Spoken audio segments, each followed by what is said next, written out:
Well, thank you for that kind introduction, and thank you for inviting me to come and speak to you today, and thank you all for coming.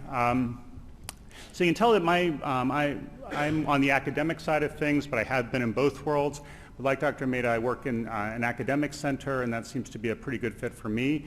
My kid sort of describes me as a teacher who teaches both at a business school and a medical school. He actually got me with Dr. Ellenbogen's line, you teach because you can't. And then, of course, I immediately, without thinking about the consequences, came back with the old comedian's line of those who can't teach, teach gym. Both he and his brother immediately told their gym teachers that, so I lost a lot of parent points at their school for that stunt. So what we're going to talk about is interviewing for a radiology job.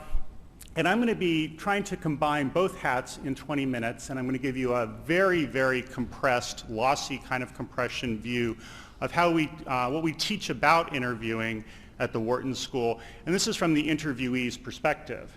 And it's funny because I came to, the previous meeting I had here was actually with the Council Steering Committee of the ACR, and several of the other people who are much more likely to be on the interviewing side of things said, well, can we have a lecture too? Can you put something like that together in the future? And I said I'd maybe see if Dr. Muroff and myself and some other people can put something like that together for them. But until we get around to doing that, you'll have the advantage over them. So we'll try to give you that right now. And I'm going to share what I can, and some of this is actually material that's taken pretty much directly out of a handbook that we use in the Global Consulting Practicum. I don't have any significant disclosures to make. And so my goals in the next 20 minutes are to give you a sense of what the role of an interview is in getting in a position. And as Dr. Muroff mentioned, interviews matter a lot more in tough times. In easy times, easy being from your perspective as someone looking for a job, yes, we used to joke, because I've now lived through 3 cycles of the sine wave, and we used to joke when I was junior faculty at HUP in neuroradiology that we went through one period where, maybe 2 convictions would be okay. It wasn't quite that bad. But it changes. But you're going through what's been a relatively tough time, and that certainly the interview matters more. And it's important to emphasize that the interview matters a lot. And that I think for some people you kind of assume, well, maybe it's the other stuff and the interview doesn't matter, but it really does. Having good interview skills and habits will have a big impact on your career. It's also important to understand that in a good interview situation, it's not about you being better than the other people who are being interviewed so much as it is about being a better fit, and vice versa. It is, there's no magic list of U.S. News and World Report jobs. There are lists of departments, but it's still about fit. It's about finding the right people who fit into the right places. And we'll talk about basic ways that interviews can go bad, how not to screw up. I'm going to tell you some very basic things. And some of them may seem very obvious to you, but I can tell you that it really matters and that these things really do happen in interviews. I've been on every side of this. I interviewed for a job not too long ago, and it's very interesting to see how other people interview me, and I can tell you that I do apply this stuff whichever side I'm on when it's an interview situation. And I've included some material at the very end that are some advanced topics, including something that I'm not even sure I'm allowed to show you, but I took it from Wharton and I'm going to use it anyway because it's here. But why do interviews matter?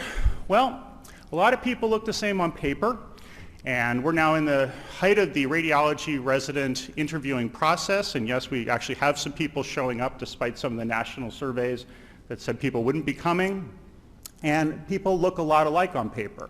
Some medical schools and some deans are pretty good about helping us, some aren't.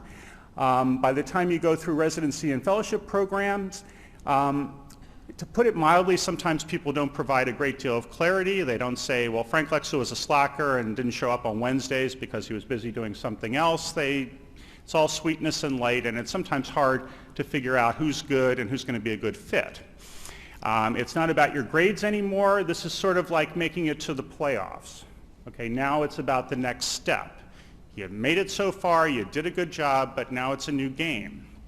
And other than your mom, nobody really cares how you did on organic chemistry. And if you get the job, you got to remember you're going to spend a lot of time with these people, and one of my emphases is going to be that you should take control of the interview. Do it subtly, but you should be in control. If you interview passively for a good job, unless your interviewer is really stupid, he or she shouldn't be giving you the job. You should be actively involved in the interview. What should happen? Well, the interview is going to gain insights above and beyond what's in your letters and your CV and whatever else you've sent. A cover letter. Cover letter is just a grown-up version of those stupid essays they make you fill out if you're going to graduate school, but it's a description of why you want to come and why you think you're a good fit. And at the end, I'll show you what you should be telling people. It gives you an opportunity to talk about yourself. It gives you a chance to set an agenda, and you should go into every interview with a list of things you want to tell them. These can be positive, things that don't pop out from your record. If necessary, there are also ways of dealing with bad situations in your record. I've given beta versions of this talk a couple times around the country, and I've had people say, well, how do I deal with the fact that I had to take a year's leave of absence from medical school? Or what do I tell people about my time in rehab? And how do you handle that? And the answer is, you need to do that, but handle it and set an agenda and make it positive. It's a chance to gather information. And again, I'm going to say this several times during the course of the talk, it's also a test of compatibility.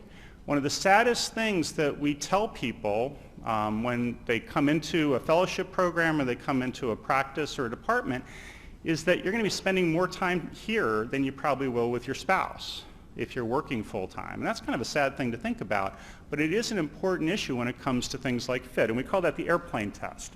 And everyone knows what that is, if I was stuck on an airplane for 6 hours, and that's the US standard. I go to China a lot, so it would be 16, 17 hours. And there are a lot of people I don't want to sit next to for 16 hours. But I've had days, particularly at HUP. Are we recording this? Anyway, I always should ask that before I start talking. But anyway, I've sat next to people for 16 hours. I like to teach pilot co-pilot when we can. Obviously, as Dr. Maida mentioned, it gets too busy at times to do it that way. But yeah, I've sat next to people for 12, 13, 14 hours. So I really like people who I can get along with. Now, these are very basic things. When I get invited to be a visiting professor and someone asks me to show clinical cases, which I like to do, I usually start off with the easiest case I have, which is an incredibly obvious pituitary adenoma. It's so obvious that sometimes people start making up crazy things because they can't believe I would throw a softball for the first case. But I'm going to throw some softballs at you.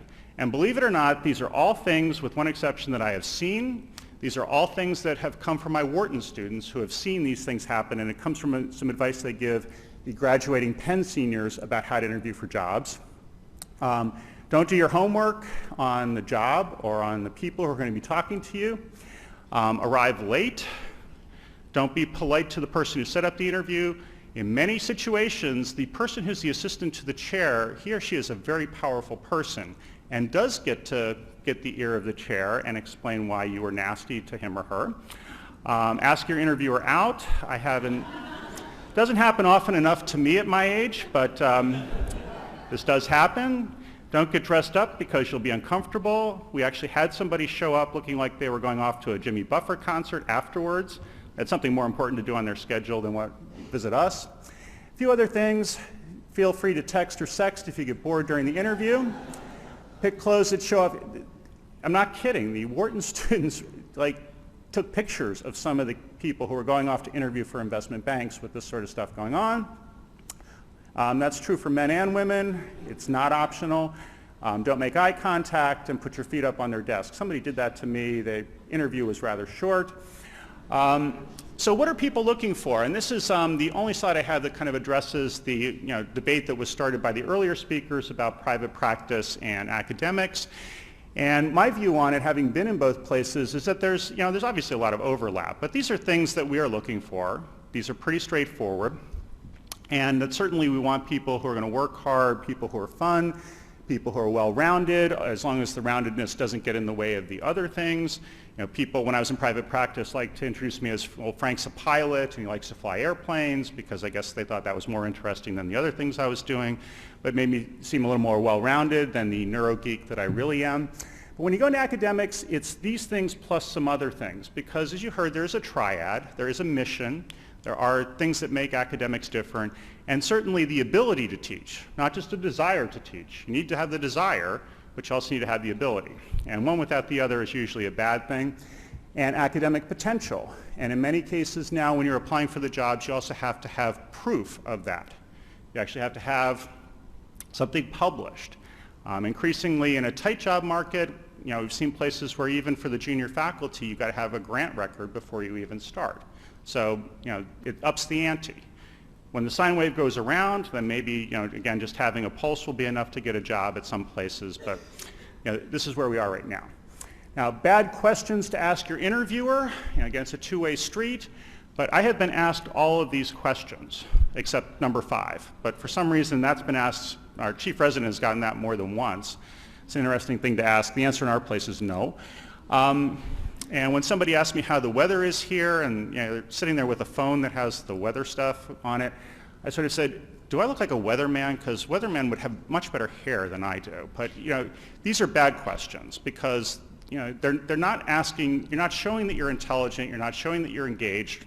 It's almost like these are just fill in the blanks. The best thing you can do is to do your homework. Know the practice, the department, whichever situation you're going for, but know the people. There is no excuse for not knowing about the person who's interviewing you. If you're going into academics, here's an easy thing. You want an academic job, look up what these people are doing their research on. Those of us who are in academics are very proud of what we've published. I just got a big article published in the JCR from one of the committees I work on. I still get a rush out of seeing my name on this list of people who wrote this article. So when you sit down across from them, you can say, hey, I read your article and I'm also interested in, I don't know, something really stupid like the MR characteristics of thyroid nodules, something like that. But make it clear that you're interested. Make it clear that you know about them. There is no excuse for not knowing what they do and what their research interests are. Prepare smart questions. Get the information you need and look smart, because if you're sitting there and you don't have any questions, you're either not engaged or you're not prepared, and a good interviewer is going to pick up on that. Good interviewers want to talk to smart people. And this is just an example. This is, I know it's one of the world's worst selfies, but this is what it looks like if you're sitting across from me. And those are obviously 2 pictures put together. My wife made me take all that stuff out of the house and put it somewhere else, so it's sitting in one of my offices. But we literally went through an interview for 20 minutes with somebody who was interviewing to be a faculty person, and they asked, well, what do you do here? And they're clearly not oriented, because there are at least 20 hints there about what I do. And it was even worse, and I attribute this to nervousness. I went through a 30-minute interview with a candidate who was applying for a training position, and then they said, thank you, Dr. Koenigsberg. And I said, okay. Probably nervousness, but I think we need radiologists who are a little more observant than that. So anyway. Now, sometimes with interviews, and this comes up a lot, and I'm married to a physician, and so I can just tell you that if you think that the illegal era for questions is over, you're wrong. People still get asked illegal questions all the time, and this is a tough area, but this is what they're not allowed to ask. The assumption is that in most interviewing circumstances, there's a power relationship, and this is directly from the government agency, the Equal Opportunity Commission. And what's illegal in the U.S., for those of you who are outside the U.S., your results may differ, your issues may be slightly different, but in the U.S. we are not allowed to ask these questions in an interview. And asking these questions is opening yourself up to a lawsuit based on the notion that asking the question led you to discriminate. Now those are the big ones up top. Now I don't know why anybody would ask if you've been tested for Huntington's chorea. I mean, that would seem like a particularly stupid thing to talk about in a job interview, but these are things we're not allowed to ask. The rest of it is compiled from lists that institutions, different states, and organizations think are either illegal or really bad ideas to talk about. And in general, these just make people uncomfortable. In some states and some circumstances, they're illegal. In many of the medical areas, though, some of this data is already on the forms when you apply. If you apply for a fellowship, if you apply for hospital privileges, some of these things are already in there. And some of them are obviously kind of silly. I don't understand why you would do these carnival tricks at the bottom and ask people how tall they are, or that kind of stuff. But just understand that these are probably all things that people should stay away from.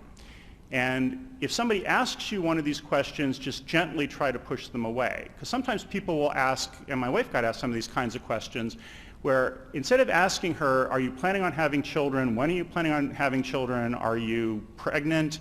They would ask questions like, if you get pregnant, would this be a problem? Or, could you, and they would kind of go around, but they were basically trying to push right to the edge. And I ran this past an attorney who said, yeah, as long as they present it as a hypothetical, they can probably get away with it. But that might also be a good time to ask yourself, do I want to work for people like this? Is this the kind of place where I want to work? Again, before you go, do your homework. Figure out if you're really interested. One of the things that I encourage people to do is to treat interviews like they're for real. The radiology community in the United States is not huge enough for you to be able to hide if you annoy people in radiology. And wasting their time because you just want to take a trip or you're not really interested in the job, but people will pick up on that. Start by doing homework and make sure you're really interested. If you are, then do that intensive research that we talked about earlier. It's already been mentioned by Dr. Muroff and others, but network, and network hard. Look for connections. It's really easy to find out who works at these places. It's really easy to find out where they used to work. And most of you don't have to go through 6 degrees of separation to find a connection. So do that. And also ask them, what would it be like to work in this place? What's going to be good or bad about it? Particularly true for the key members. As you saw with the picture of the Burj, make sure at least you start at the top in some of these academic departments and make sure that you do know who the chair is, what he or she has his research interests, what their kind of record is, what they're publishing, all that kind of stuff. To the extent you can, clean up your social media. Many institutions have policies where we're supposed to pretend that the internet doesn't exist, but there's no way to stop humans from actually doing a search on you. In the US, we cannot ask you to show us your Facebook pages, and I don't really want to see your Facebook pages. But understand that a lot of that stuff has been republished by other people in places where a determined employer could find it. So do clean that up. Tattoo removal takes time. My wife's a dermatologist, but it's probably a good idea, at least if these things are highly visible and or they're offensive, to consider doing something about them and plan the travel logistics in detail. The day of the interview, get a good night's sleep. This is not a good time to look up your friends from college and go out drinking or perhaps even doing other things that might keep you up all night. Show up, do that stuff after you do the interview, but this is game day, so get a good night's sleep. Review the job description and your CV. If you don't really understand the job you're applying for, a good interviewer will pick up on that. Also, when I'm bored and I'm interviewing somebody, I sometimes go through their CV and I'll say, oh, what is this? You won the Paul Ellenbogen Fellowship in Texas. And then if I get a blank stare from the person who wrote the CV, then there's a problem. Because this is your CV. You should be able to tell me what's on it. Arrive early. The global business standard is 15 minutes before the interview. That means upstairs, suited up, standing outside the office where you're supposed to be. 15 minutes doesn't mean getting a call 15 minutes before the interview saying, we're going through the Holland Tunnel. Is it easy to park near the hospital?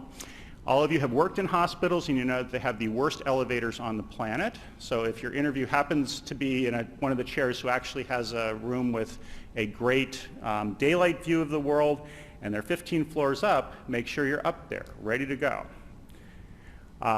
Simple stuff here. Sounds really obvious, but we've had people show up for fellowship interviews in a dark suit, which unfortunately doesn't fit them. And in addition to looking kind of odd, they're kind of shifting around in the seats because this is clearly a suit that they either just bought or didn't get fitted. If you want to look like somebody who belongs in a department, who belongs as part of this group, invest in the suit and the other things like the white shirt, the conservative tie, stuff like that.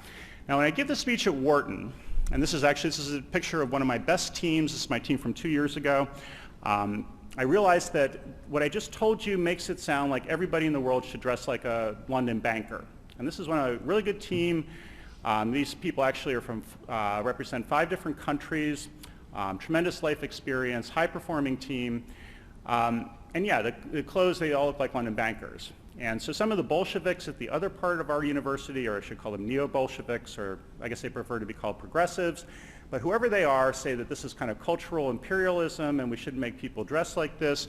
So when somebody was saying this to me in a meeting, I responded with this slide, which is that if I dressed like my grandparents, I would look like that guy there. That might qualify me for a job at Epcot, but it's not a good way to interview for a job. So just do the London banker thing. Anyway, during the interviews, turn your phone off, shake hands, make sure your hands are dry, look people in the eye, be yourself. And you really should be yourself because it's about matching, particularly once you're past fellowship. But if that's a bad idea, try to be better than yourself. Something that's a particular issue with some of the people who I've interviewed recently is answer the questions you're asked. Because sometimes people come with prepared answers and they're so over-drilled that they're busy telling you things and it's really not what you asked. So answer the questions you're asked, and don't answer illegal questions, but if somebody asks you something that's illegal or stupid or both, just gently push them back. I gave this talk in another state, and one of the women who was in the audience said that she had gotten a question about whether or not she'd have to quit the fellowship because her husband died, which is a stupid question. It's a borderline question that's kind of asking an illegal thing, like whether or not child care is going to get in the way of her job. And she asked me how to handle it, and I said, you know what, just be smarter than the interviewer. Come up with something like, I love my husband so much I can't even conceive of what that would be like. Or something like that, that would just gently push back on any person who's short of somebody with autism or Asperger's who's interviewing you, would at least tell them to move on. Make sure you make your own points. Be an active interviewee. If you have the kind of interviewer, and we have one of these and I had to fire him from our interviewing panel in our hospital, he just wants to talk about his brief, apparently brief and not very spectacular career as a jazz musician. So he wants to talk about himself. But the job of the interview is to get you to talk about yourself and bring that out of you. So if you have that kind of an interview, just bring them back. Have intelligent questions ready. And again, don't ask them, dumb questions about the weather and stuff like that, but have those questions. It's not only important for you to get information, it's also part of the interview. Because if you ask intelligent questions, if you try to tell people how you would fit in, that's going to help you a lot. After the interview, make sure you understand the next steps. If you promise to send me a copy of that paper that you swear Radiology is going to accept, then make sure that that gets to me. But follow it up. Send a thank you, even if you don't want to go. And this is, I'm taking this from something that Dr. Muroff said in a lecture at another place where we were working together. Still send a thank you because people have taken the time to spend it with you. If things don't go your way, don't worry about it. Be gracious. And in my own career, I've had times where I didn't get a job, and then later that same person offered me a better job down the road. So just be gracious. Don't make enemies. It's not that big a community, even in a big country like the US. Use the interview to win your job. Understand the mind of the interviewer. Prepare and work the interviewer. If you do that, you will win. And this is from one of my favorite writers who says that every battle is won before it's even fought, and that's probably true. I ever fought. This is something that, this is the page that I literally ripped out of the Wharton Handbook. These are 3 ways to ask a similar question. Which one, as an audience participation thing, which one do you think is the best? Which is the best of those 3 questions? The one on the bottom is the one we strive for, because anybody who's been prepped should be able to answer that. Do you handle stress well? Think the right answer is no? Of course not. It's a stupid question. But by the time you get to 3, that's a behavioral question, and when I interview Wharton students for my program, because I work in an elite program within Wharton, these are the kinds of questions that we have to ask. Last slide. I know that I'm exactly out of time here. But these are the smarter questions and answers. And if I were you, I would try to take these with you to a job you want. And again, I'm going to encourage you to only go to jobs you really want. Don't waste your time or other people's time. But I'm the right person for this position because I can improve your practice because I would fit in here because in 5 years, I'm going to do the following things for you. I'm particularly interested in working with you because. And again, if people ask you stupid questions, treat it as an opportunity to give them one of these answers, as opposed to something stupid about, you know, the kinds of things that people sometimes drift into. I'm out of time, but I want to thank you so much for your attention.